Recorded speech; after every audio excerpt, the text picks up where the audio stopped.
Hey guys, it's Coily Diaries back with another video. If you're new to my channel, be sure to subscribe, like this video, share this video. You don't know who you help.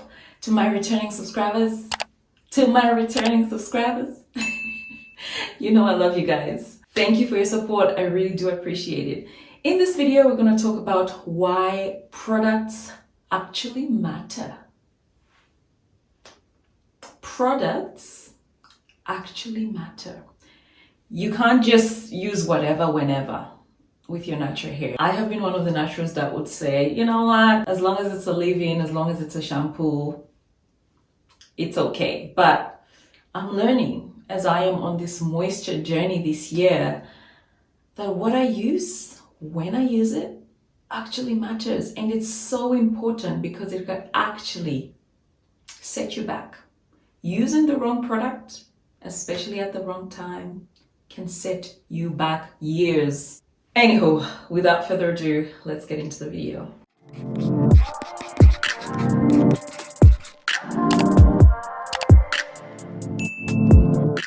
Before we get started, guys, do you like or do you like? I need to know. I've got a headband wig on that I've sort of flipped forward, guys, in some kind of a messy updo of some sort.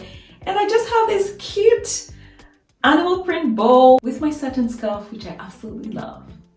Anywho, enough about me and my look, okay? So getting straight into the topic at hand. Like I said before, I have been a natural that would just think, I'll use whatever, whenever, right? Whenever I like, it doesn't matter. And I've used a shampoo recently and a leave-in that just made my hair feel really dry. And it dawned on me that I actually need to think about what products I'm using, what combination of products I'm using together, and really thinking at what stage and what time in my regimen I'm actually using these products. Now, before I even move forward, I just want to say this, guys. Products don't really affect hair growth as much as we have been led to believe. Everyone is out here looking for how to grow this and how to grow your hair and how to grow 2 inches in a day. And a lot of people have made a living off of that ignorance because people are so desperate for the magic product that will just grow your hair. Now, don't get me wrong, herbs, they help.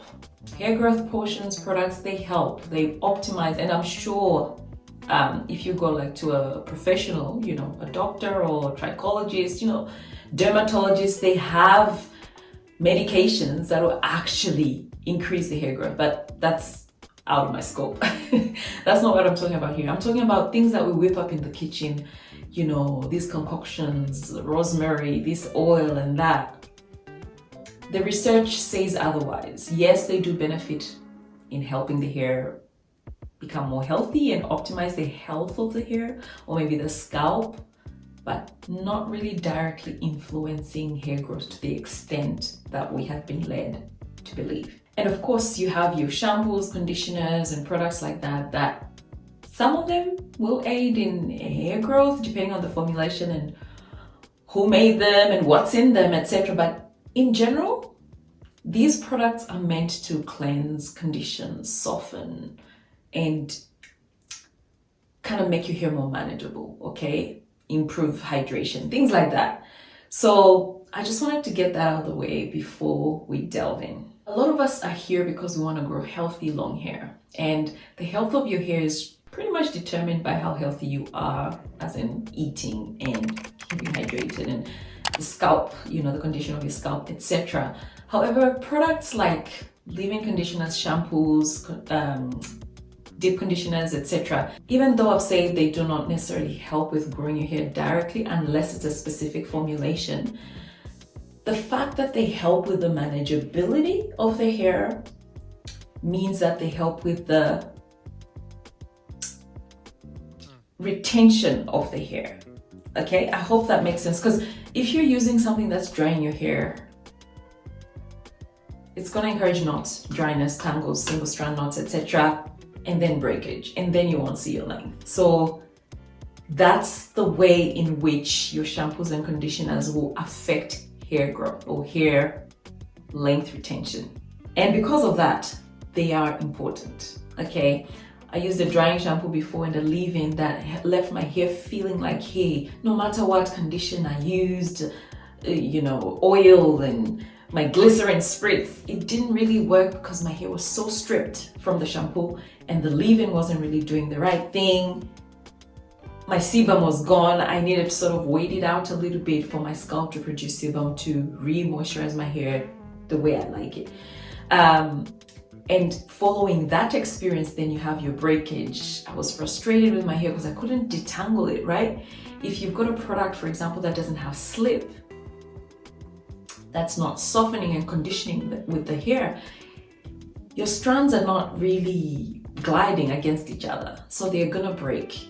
And I was getting frustrated. I did rip my hair out here and there. I tried my best, but it was so frustrating because no matter what I did, the hair was so brittle and there was a lot of friction between my strands, and I did incur breakage and just general damage because of that.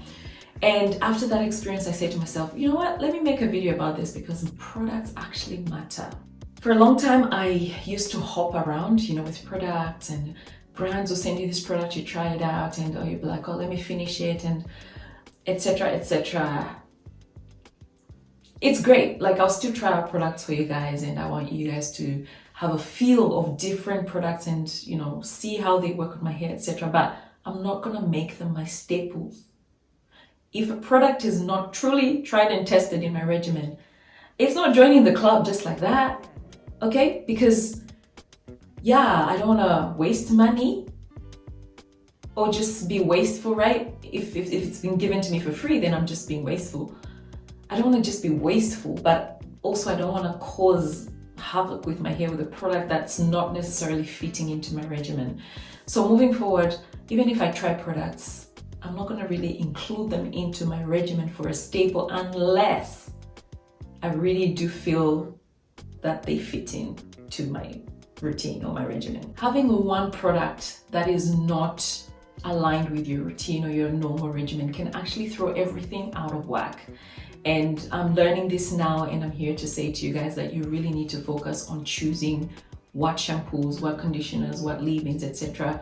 are gonna work or are suitable for your routine. And of course, you do need to do some level of experimentation. However, hopping around is expensive. It's time consuming. It's not really necessary a lot of the times. A lot of YouTubers have already come out here and tested products that are suitable for, say, low porosity, high porosity, type 4 hair, kinky hair, really dry hair, etc. So start from there. Start by looking for someone who has the same hair type or hair texture as you and see what they're going for. For example, I started by just going OG, okay? We all know that the Manuka honey and Mafura oil, we all know that the Manuka honey and the Mafura oil line is tried and tested for type 4 hair. Therefore, after using these a couple of times, so I've got the shampoo, as you can see, and I've got the leave-in. This is the milk, right? After trying these, I love them. I really, really do love them. And these, I'm gonna make my staples. This shampoo, I'm gonna make my staple. There are a few shampoos that I already like already. I've tried and tested and I like them. However, I have been looking for a leave-in conditioner, and I can say that this milk really does well. There's another milk by Mayel that I really like, and therefore, I'm done. I'm sticking to these as my staples. End of story. Not trying out, no wasting money. You just get what you know works, and you know it's gonna work within the routine. It's not gonna throw things off and make your hair feel funny because you used a new product and a product that you haven't tested, etc. And that's a start. So if you're someone who has got nowhere to go, you don't know where to start, look at naturals with your type of hair and see what products they're using and try those. Start from there. If you like the shampoo and you don't like the leave-in conditioner, you've got one sorted. You just need to figure out the other one, and you build your staple list that way. Another thing to look out for when you're picking your products is to just make sure that you try to keep it as natural and as nasties free as possible. It's not always possible, and I get it. You know, I do have a couple of products that are not classified as natural or nasties free or healthy, etc. But the majority of my products are on the natural, chemical free, you know, nasties free range, or you know, spectrum. So I also recommend that when you're looking for your products, try and look for as natural as you can. The next thing is you want to try and look for things, products that are accessible to you. No point you ordering something from the other side of the world to bring it to where you are. It's not sustainable for me anyway. I mean, if that's what you do it. And I mean, the world we live in today, it's possible to do these things. Some companies will offer free shipping, for example. If it's free shipping, then there's nothing to worry about. But sometimes the shipping costs are so ridiculous. You just try and find things that are accessible to you. And of course, try and find things that you're happy to pay for. Like I said, I don't know if I said it already in this video, but in other videos I have said that expensive doesn't always mean effective, okay? Expensive doesn't always mean effective. Sometimes the cheapest product is going to hydrate and moisturize your hair better than something you're going to spend, you know, dollars and dollars on. You know what I mean? So yeah, those are just some pointers to think about as you are picking your products. Another point, try to stay away from synthetic ingredients, harsh ingredients, you know, questionable ingredients. Do your research if you're worried about a particular ingredient. And in the line of ingredients, of course, make sure that you're reading your ingredient lists. Top 5 of the ingredient list will tell you what the product is going to do. For example, this intensive hydration leave-in milk, all right, from Shea Moisture. This one has got, I'll tell you the top 5. It's got water, and then it's got coconut oil. If coconut oil is not your thing, then this is not your leave-in, but I don't mind coconut oil, and I know that coconut oil is probably one of, if not the best penetrative oil there is. Tried and tested. It penetrates the hair. So you can imagine the benefit that coconut oil can actually give you. And if you don't like using coconut oil on its own, this is a good way to use it within a product. This product leaves my hair feeling like a cloud. I like it. The next thing is glycerol stearate. I can't really say that one. And then the 4th ingredient, my favorite, glycerin. Haha, girl, that's why I chose this product. I remember now, it had glycerin. I had to try it. Yeah. And then there's cetyl alcohol, which I believe is it's not a harsh alcohol. The only downside is that it's pricey. It is on the natural side, it's pricey, and it's very small. It's only 237 mils, and I've got no idea why they would make a shampoo that big and a leave-in that small for type 4 naturals. Shea Moisture, please explain. I do not understand this. Anyway, the point I was making was that read your ingredient list. The first 5 should be very desirable products, okay? If the first 5 on the ingredient list are not products that you fancy or that you like or that you have known and proven to work for your hair, don't even waste your time. It's likely not gonna work for you. All right, so I'm gonna break down the products and how I have chosen. I'll do a separate video to show you all of my staples. These are just some that I'm showing you here. I'm gonna go shampoo, leave-in, deep conditioner, leave-in, sealant, and gel, or styler. This is just a general idea of how I am picking my products and how you can also start to think about creating your stash of staples. So when you're picking your shampoo, think about what you want the shampoo to do. For me, hydration. I want the shampoo to really hydrate. I want the shampoo to cleanse my hair. I do like suds, but I mean, yeah, scratch that. I like suds. I needed to suds up some kind of way because I don't wash my hair weekly or bi-weekly. Even when I cleanse my hair, I really want it to be clean, and suds for me equal clean hair. I'm not saying if you're using a shampoo or a product or DIY that doesn't suds, then your hair is not clean. No, that's not what I'm saying. I'm saying for me, I like my shampoos to suds. I don't necessarily need my shampoos to detangle, because there's a lot of people that detangle with shampoo these days and they like certain feel and slip and creaminess with the shampoo. I don't necessarily need that because I don't really detangle with shampoo. However, if that's important to you, that's something to think about as you are choosing your shampoo. Of course, if you live in an area with hard water, think about chelating shampoos that you use periodically, okay, very sparingly. Those are shampoos to use every week or every month or every 2 or 3 months.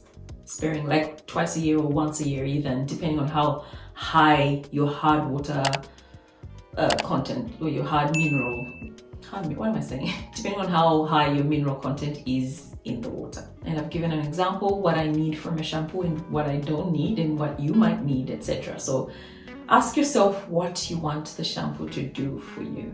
Do you need it to smell good? Do you need it to be creamy? Do you need it to lather well? Do you need it to cleanse really well? How do you want it to feel? Do you want it to be hydrating, moisturizing, etc.? Think about what you want and go on a search for that product. Deep conditioning. For me, deep conditioners, I like them to be conditioning, all right? I don't necessarily, I thought I liked really thick conditioners, but I was wrong. I actually like conditioners to not be that thick because I get to use less product and it's easy to apply. So I like my deep conditioners to be conditioning. I like them to have slip to them in case I need to detangle with them, although I'm adopting a regimen that actually eliminates detangling because I'm washing my hair in twists, mini twists to be specific. So conditioning, have some sleep, that's a great benefit. Not too thick, but not too thick, and easy to apply, okay? And a great example of that conditioner is this one, the algae deep conditioning mask. This one, it's thick, but not too thick. Oh. There you go. Thick, but not too thick. When I apply it, I get to use less. It smells great. And I can deep condition in less time. For me, I'm sort of looking for conditioners that if I don't have the time, I can do it really quickly and get out of the shower. When I do have time, I, go to town, all right, go for hours with a deep conditioner in.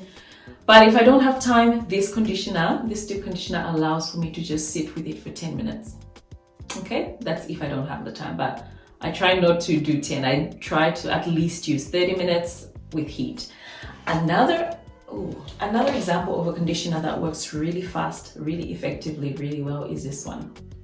Don't Despair Repair by Briogeo. This one, guys, super moisture conditioner. It's a rinse out conditioner. You only need to leave it for 2 minutes. You only need to leave this one for 2 minutes and it does the work. However, I leave it for a minimum of 10 when I do use it. So yeah, I want my conditioners to work quickly because if I don't have time, they'll still be effective. If I have time, it's an added bonus to have them sit for longer.